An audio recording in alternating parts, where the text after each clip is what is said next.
The Trump administration just saying that there are military options for North Korea. As President Trump heads to the United Nations, he'll huddle with other leaders to figure out what to do with these missile launches. Joining me now is Anthony Ruggiero, senior fellow at the Foundation for Defense of Democracies. Anthony, we are left with that big question as to what North Korea does next.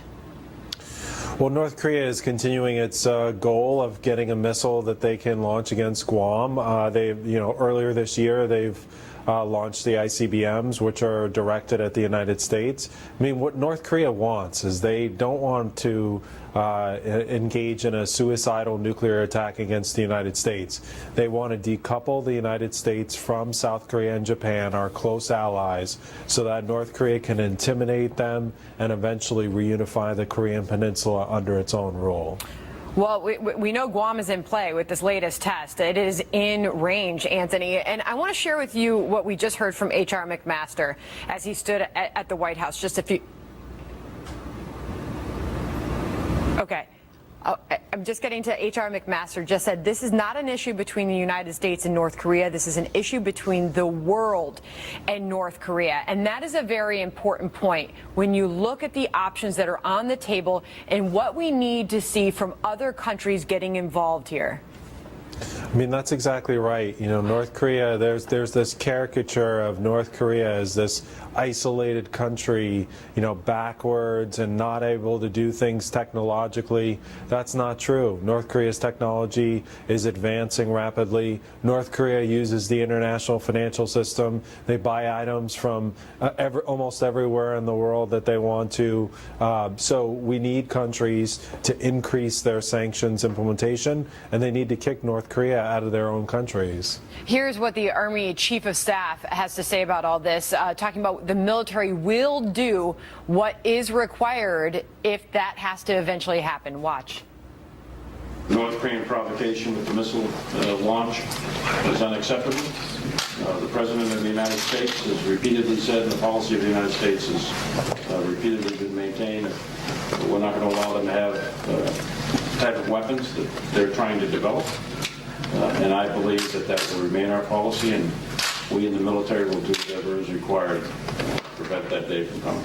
It's somewhat hard to make out all the words there, but I will tell you the last sentence that we did hear from Mark Milley there, General Mark Milley. He said, we in the military will do whatever is required to prevent that day from coming.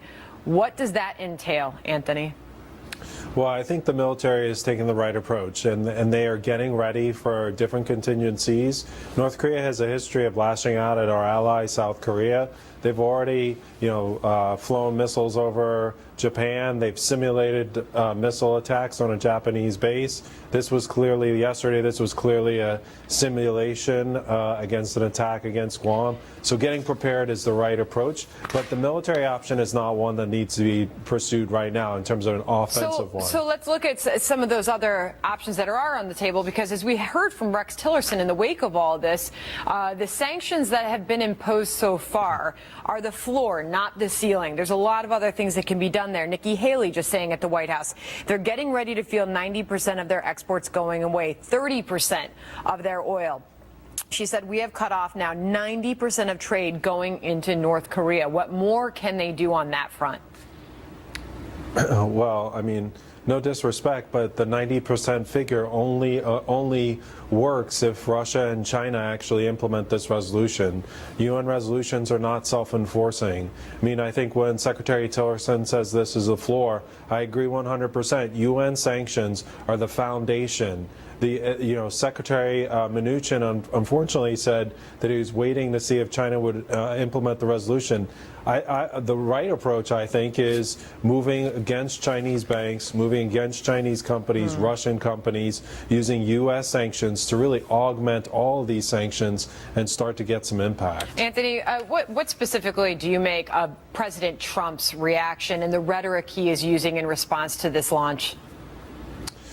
Well, in response to the launch, I think the president has said numerous times that there's more that could be coming, and the question is when are we going to start to see that? I think in the sanctions realm, I think that his rhetoric has been very important, as well as with Mattis, to clarify that there's a retaliation aspect here, that North Korea has to know that they won't be able to do things with impunity in terms of attacking our allies. All right, Anthony Ruggiero, thank you for joining us. Good to get your perspective on that. Thank you.